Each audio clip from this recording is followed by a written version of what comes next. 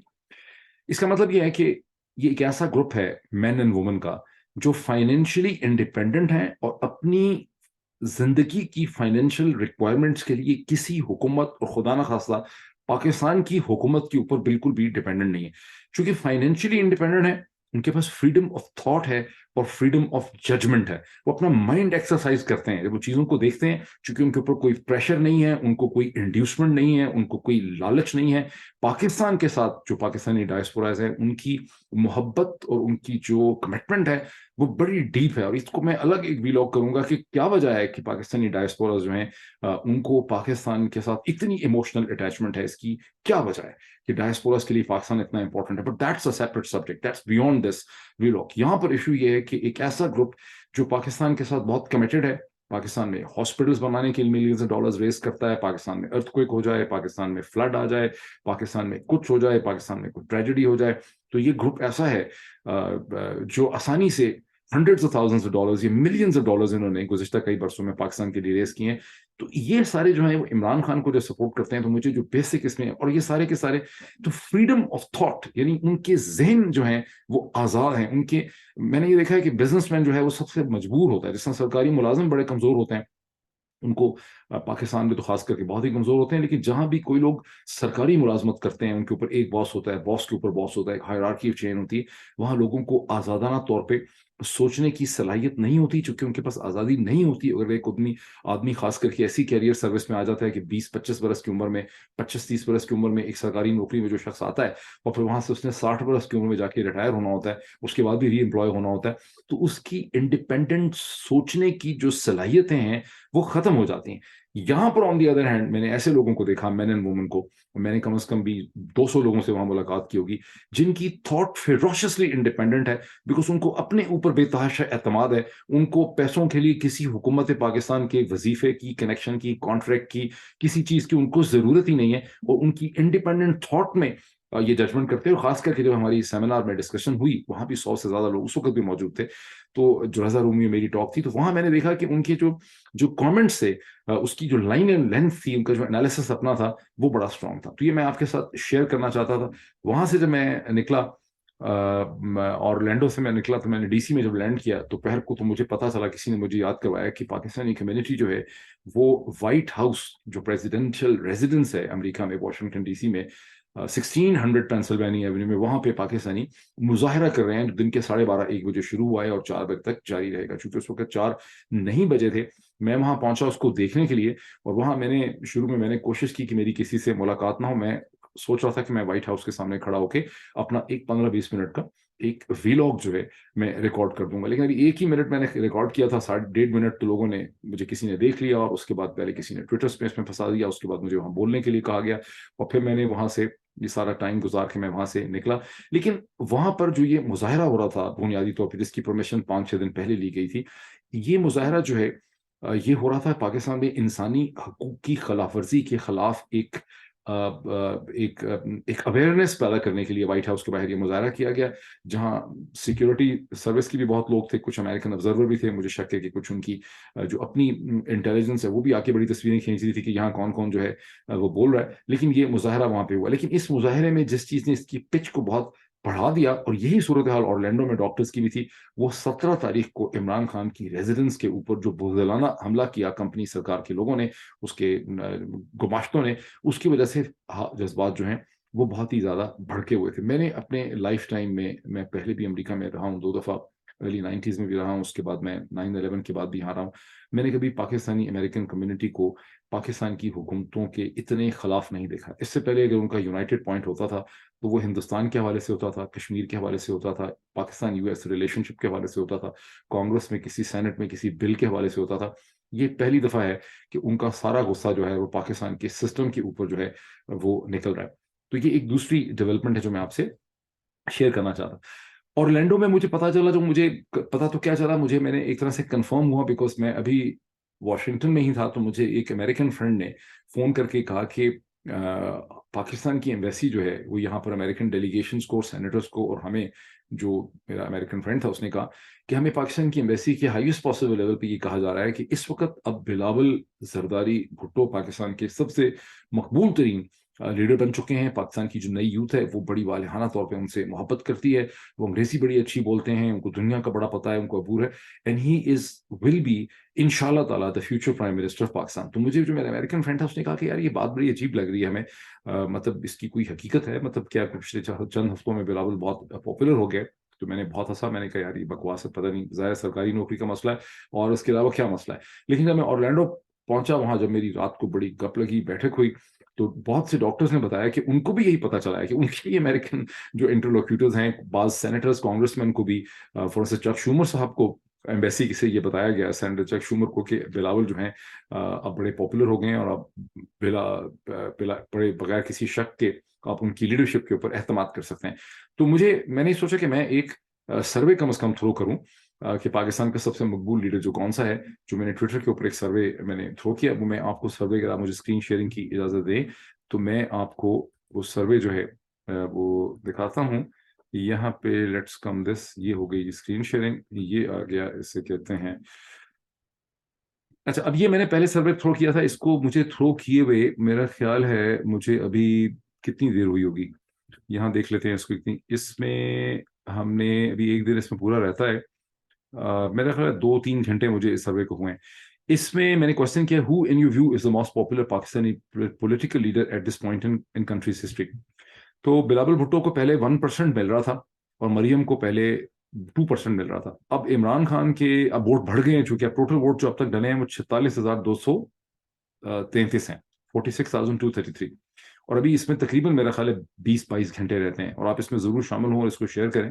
تو اس میں بلاول بھٹو کے پہلے 1% کے 0.9% رہ گئے ہیں، عمران خان کے پہلے 97% تھے، اب 96.9% ہیں، مریم نواز کے 1.7% ہیں، شہباز شریف صاحب کے حمایتی کہیں سے آئے ہیں. پہلے یہ 0% پہ جا رہے تھے بہت دیر تک، پہلے 2 گھنٹے میں، اب شہباز شریف صاحب نے ترقی کی ہے اور وہ 0.5% پہ چلے گئے ہیں. اچھا، جب میں نے یہ ٹویٹر کا سروے کیا، اب ظاہر ہے یہ انڈرسٹینڈیبل ہے کہ میرا ٹویٹر ہینڈل، چونکہ میں بدنام ہوں کہ میں عمران خان کا ایک سپورٹر ہوں اور تحریک انصاف کے سپورٹر ہی جو ہیں وہ مجھے اسے کہتے ہیں ظاہر یہاں جوائن کر رہے ہیں. تو اس کی یہ وجہ ہو سکتی ہے کہ یہ ایک بائسڈ ٹویٹر کا سروے ہے، اینڈ انڈرسٹینڈبلی کہ یہ بائسڈ ہے، چونکہ یہاں پر بہت زیادہ لوگ پرو عمران ہیں، پرو تحریک انصاف ہیں. لیکن یہاں پر ان لوگوں کی بھی کوئی کمی نہیں ہے جب میں کوئی ٹویٹ کرتا ہوں جو یہاں آ کے مجھ پہ، میرے خاندان کے اوپر حملے کرتے ہیں، کیریکٹر پہ مجھے لفافہ کہتے ہیں، میرے بارے میں ہر قسم کی فضول بکواس کرتے ہیں. لیکن اس سے یہ پتہ چل رہا ہے کہ سروے کے مومنٹ پہ ان کی تعداد کو بہت زیادہ نہیں نکلی، وہ تعداد ان کی تھوڑی ہے، کیونکہ 50,000 کے قریب یہ سروے ہو چکا ہے. اور اس کو دیکھ کے یہ مانتے ہوئے کہ یہ سروے بائسڈ ہے اور اس کے اندر ایک ڈسپروپورشنالٹی ہے، اور اس میں یہ اس کا جو بیسک سیمپل ہے سروے کا 50,000 لوگوں کا، یہ سب پرو عمران ہے، پرو پی ٹی آئی ہے ٹویٹر کے اوپر، یہ تو ہم مان لیتے ہیں. لیکن وہ کیا سیمپل ہوگا جو گیلپ نے کیا ہے، جس کے اندر مریم نواز کے 34-36% تھے اور بلاول بھٹو کے 34 یا 36% آئے، عمران خان کے 61% تھے. وہ کیا سیمپل آخر کس طرح سے، کوشچن تو آتا ہے نا ذہن میں کہ گیلپ والوں نے جب اپنا سیمپل کیا اور فون پہ انہوں نے لوگوں سے بات کی، تو وہ سیمپل ان کو کسی نے دیا، انہوں نے خود بنایا، کس طرح سے انہوں نے اس کو ڈٹرمن کیا؟ کیا انہوں نے بلاول بھٹو کے زرداری کے گھر میں فون کیے، اس کے نوکروں سے انہوں نے وہ سروے کیا، کیسا انہوں نے سروے کیا جس میں بلاول کو 34% مل گئے؟ اینی وے، کسی نے لکھا، یہ میں دوسرا آپ کے ساتھ شیئر کرتا ہوں، یہ دوسرا سروے میں نے اس کے 1-1.5 گھنٹے کے بعد ڈالا. کسی نے لکھا کہ نواز شریف کا آپ نے نام اس میں نہیں ڈالا، تو کچھ پچھلے سروے میں نے مریم کا نام ڈالا تھا. تو آپ نے نہیں ڈالا تو اس کی وجہ ہی یہی ہے کہ آپ کو خوف تھا کہ اصل پاپولیرٹی نواز شریف کی ہے. تو میں نے پھر نواز شریف کے نام سے بھی ایک سروے ڈال دیا جس میں بلاول بھٹو، عمران خان، نواز شریف. اس میں آپ دیکھ رہے ہیں کہ Nawaz Sharif sahab has definitely done a little better than Maryam. 2.3% لوگ ان کو سپورٹ کر رہے ہیں. ابھی یہاں پر 21,000 ووٹ ڈل چکا ہے. 21,411 ووٹس میں نواز شریف کو 2.3%، عمران خان کو 96.9%، آلموسٹ 97%، بلاول بھٹو کو 0.8% یہاں پہ ووٹ جو ہیں ملے ہیں. تو لیٹس ایکچولی اسٹاپ دس. یہ ایک آپ کے سامنے میں تھوڑی سی چیز رکھنا چاہتا تھا جس کو آپ نے دیکھ لیا سروس کے حوالے سے. اب آ جاتے ہیں اس کریک ڈاؤن پہ جس کا پہلے سے وارن کر دیا گیا تھا کہ اگر آپ لوگ نہیں سدھریں گے اور عمران خان کے ساتھ کھڑے رہیں گے، جو ایم این ایز ہیں، ایم پیز ہیں، تو آپ سب جو ہیں ان کو کرمنلائز کیا جائے گا اور آپ کو سبق سکھایا جائے گا اور آپ کے خلاف کیسز بنائے جائیں گے. اور اس کے ساتھ یہ تھا کہ جب کیسز بنتے ہیں اس کی امپورٹنس کیا ہوتی ہے. جب آپ لوگوں پہ کیسز بناتے ہیں سیاستدانوں پہ تو گرفتاری بھی ہوتی ہے.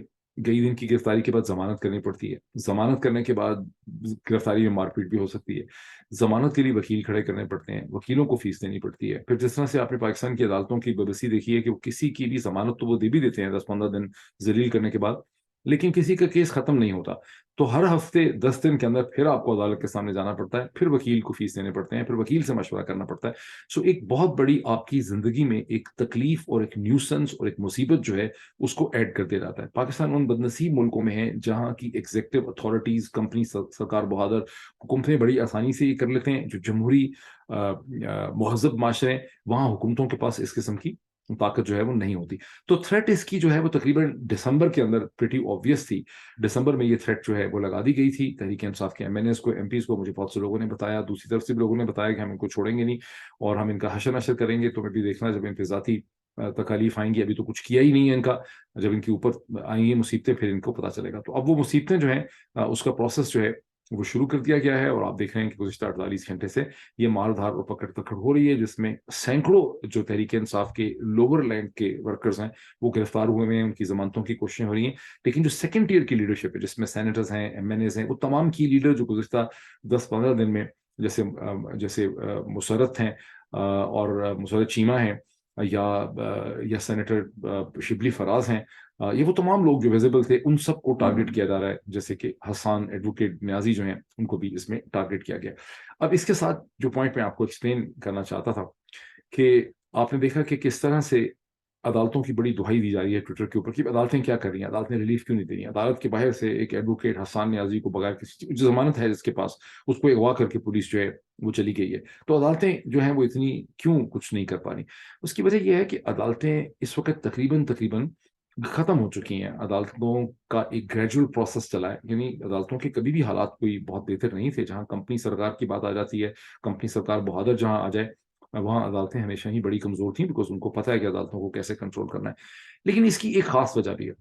عدالتوں کی یہ صورتحال اپریل 2022 تک نہیں تھی. عدالتوں میں زیادہ جان تھی, عدالتوں میں ہمت تھی, عدالتیں کھڑی ہو سکتی تھیں. آپ نے دیکھا ہی کہ یہی عدالتیں جو ہیں انہوں نے کس طرح سے عمران خان کی حکومت کی زندگی کو مشکل بنایا ہوا تھا. یہ عدالتیں کتنی جرت اور دلیری کے ساتھ اسٹیٹمنٹس دیتی تھیں, کیسے عدالتیں پکار کے چنگاڑ کے عدالتیں کہہ رہی تھیں کہ نواز شریف کی زندگی کی ضمانت دے دے حکومت, اور کتنے یعنی ایشو اٹھ رہے تھے, کبھی ہیومن رائٹ کا ایشو, کبھی پولیس کی وائلنس کا ایشو, کبھی اس کا ایشو, کبھی اس کا ایشو. تو عدالتیں بڑی آپ کو سپر کانفیڈنٹ لگ رہی تھیں آج کے مقابلے میں.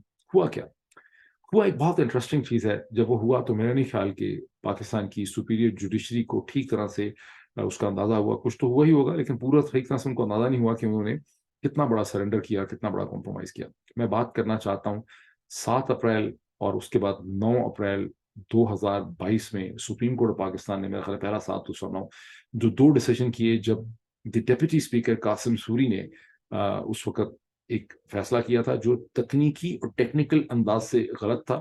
جب انہوں نے اپوزیشن کی لائی ہوئی ووٹ آف نو کانفیڈنس کو پھینک دیا, ڈسمس کر دیا, اور اس کے بعد وہاں پر ایک ریزولوشن پاس ہوا اسمبلی میں, اسمبلی کو ڈیزالو کرنے کا الیکشن کا, پھر اس کو پریزیڈنٹ پاکستان جناب ڈاکٹر عارف الوی نے منظور کر لیا, اور سپریم کورٹ نے انٹروین کیا. حالانکہ ٹیکنیکلی اسپیکنگ جہاں وہ ٹیکنیکلی غلط تھا, اس میں ٹیکنیکل زیادتی یہ تھی کہ جب ووٹ آف نو کانفیڈنس ہے اسمبلی کے سامنے, اس کی ریزولوشن آ چکی ہے, وہ فائل ہو چکا ہے, تو اس وقت اسپیکر یا ڈپٹی اسپیکر جو ہے وہ اس کو وہاں پہ آپ اس کو ڈسمس نہیں کر سکتے تھے اور اسمبلی توڑی نہیں جا سکتی. تو ٹیکنیکل انداز, ٹیکنیکل پوائنٹ پہ بات بالکل صحیح تھی کہ وہ غلط تھا.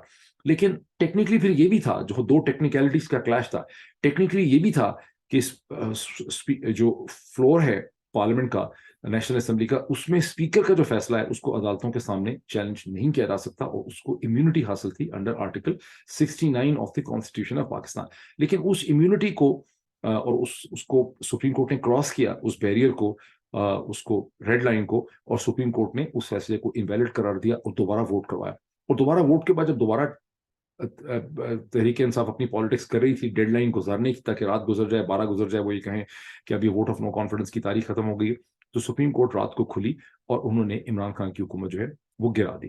ٹھیک, اب سپریم کورٹ کے پاس بہت ریزنز ہیں, اور جو وہ کلاس سپریم کورٹ کے اس ڈیسیژن کو سپورٹ کرتے ہیں ان کے پاس بہت ریزنز ہیں ایکسپلین کرنے کے لیے کہ سپریم کورٹ نے بالکل ٹھیک کیا.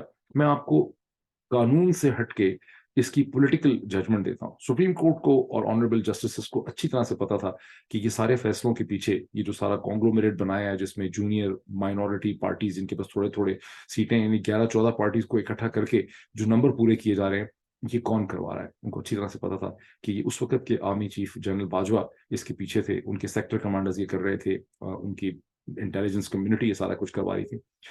تو عدالت نے بنیادی طور پر سرنڈر کیا to the dictates of the military chief, اور جو ریئل پاور ہے پاکستان میں ہمیشہ ملٹری کی تھی, ملٹری کو انہوں نے اس وقت سرنڈر کر دیا.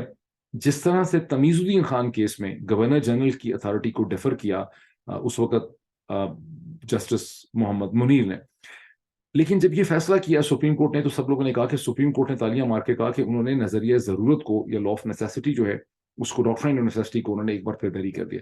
حقیقت یہ ہے کہ سپریم کورٹ نے بالکل ڈاکٹرائن آف نیسیسٹی کے اندر فیصلہ کیا. انہوں نے فورسز آف ڈکٹیٹرشپ کے سامنے سرنڈر کیا, اور جب انہوں نے وہ سرنڈر کیا تو وہاں سے بیسکلی انہوں نے ڈیموکریسی کو سرنڈر کر دیا, ٹیکنیکلٹی کو انہوں نے بچا لیا. کہنے میں انہوں نے ٹیکنیکلٹی بچا لی انہوں نے کہ بھئی یہ نہیں ہو سکتا تھا ووٹ آف نو کانفیڈنس کے ہوتے ہوئے, لیکن جو لارجر پکچر تھی, کیونکہ دوسری طرف سے عمران خان کی پارٹی اس وقت ایک آلیو برانچ بھی ہولڈ کر رہی تھی, وہ گورنمنٹ کنٹینیو نہیں کر رہے تھے. اگر وہ ووٹ آف نو کانفیڈنس سے ویسے جان چھڑاتے کسی اور طرح سے تو پھر ایک اور بات ہوتی, لیکن اس کے ساتھ ہی وہ اپنی اسمبلی اور حکومت ختم کر چکے تھے. کیئر ٹیکر گورنمنٹ انہوں نے بنا دی ہوئی تھی. آپ کو یاد ہوگا, آپ شاید جو بھول گئے, میں کو یاد کراؤں, گورنمنٹ ختم ہو چکی تھی, عمران خان پرائم منسٹر نہیں رہے تھے, speaker Imran Khan prime minister نہیں رہے تھے, منسٹرز اور کیبنٹ نہیں رہی تھی, ایک کیئر ٹیکر کیبنٹ, ایک کیئر ٹیکر پرائم منسٹر, یہ ساری سچویشن جو ہے وہ اس وقت بن چکی بھی تھی, اور الیکشن کی طرف وہ جو ہے وہ جا رہا تھا. اگر پاکستان الیکشن کی طرف چلا جاتا تو ڈیموکریسی بچ جاتی, لیکن سپریم کورٹ نے اپنے ہاتھوں میں ڈیموکریسی کا گلا گھونٹا, وہ کہ ٹیکنیکلی وہ کہہ سکتے ہیں کہ ہم نے ڈیموکریسی کو بچایا. یہ بڑا امپورٹنٹ پوائنٹ ہے, جو آپ میں سے اس کو سمجھ سکے وہ اس کو سمجھ جائے گا, جو نہیں سمجھ سکتا وہ نہیں اس کو سمجھ سکے گا. لیکن جو لارجر پکچر یہ تھی کہ سپریم کورٹ کو کلیئر ہونا چاہیے تھا کہ جو وہ کرنے چلے ہیں اس کے نتیجے میں پاکستان کی جمہوریت کو شدید خطرات لاحق ہیں. اس کے بعد کیا ہوا؟ اب ہائنڈ سائٹ از آلویز 2020. اب پاکستان میں جمہوریت کا جنازہ نکل چکا ہے. اب سپریم کورٹ کی کمزوری کے یہ حالات ہیں کہ گورنر خیبر پختونخوا مسلسل سپریم کورٹ کا منہ چڑھا رہا ہے, اور سپریم کورٹ نے جو فیصلہ کیا ہے اس کو گورنر خیبر پختونخوا بھی اور پنجاب کی حکومت کھلم کھلا سپریم کورٹ کو ریڈیکیول کر رہے ہیں. آج نہ سپریم کورٹ کی کوئی پاور ہے نہ باقی کورٹس کی کوئی پاور ہے. آپ میں سے بہت سے لوگ کہتے ہیں سپریم کورٹ یہ کیوں نہیں کر رہی, وہ کیوں نہیں کر رہی, لیکن جو ایٹماسفیئر ہے انیبلنگ اس کو بدل دیا گیا ہے. طاقت کا توازن بہت بری طرح سے بدل کے کمپنی سرکار کے پاس چلا گیا ہے. اب کمپنی سرکار کیسے فال کرے گی؟ ان دی اینڈ کمپنی سرکار سے بھی وہی غلطیاں ہو رہی ہیں جو سپریم کورٹ نے کی ہیں, کیونکہ فزکس کا ایک لا ہے کہ every thing that goes up ultimately comes down. یہ بیسک سمپل لا ہے. تو پالیٹکس جو ہے وہ فزکس کے اس لا سے باہر نکل کے آپریٹ نہیں کرتی. جب آپ اپنی پاور کو ایک لیول پہ جا کے آپریٹ کرنے لگ جاتے ہیں کلائمیکس پہ, تو الٹیمیٹلی اس کا بھی ڈیزاسٹر جو ہے وہ ہو جاتا ہے. بہرحال بڑی لمبی بات ہوگی, پھر مزید بات کرتے ہیں چند گھنٹوں میں. Thank you.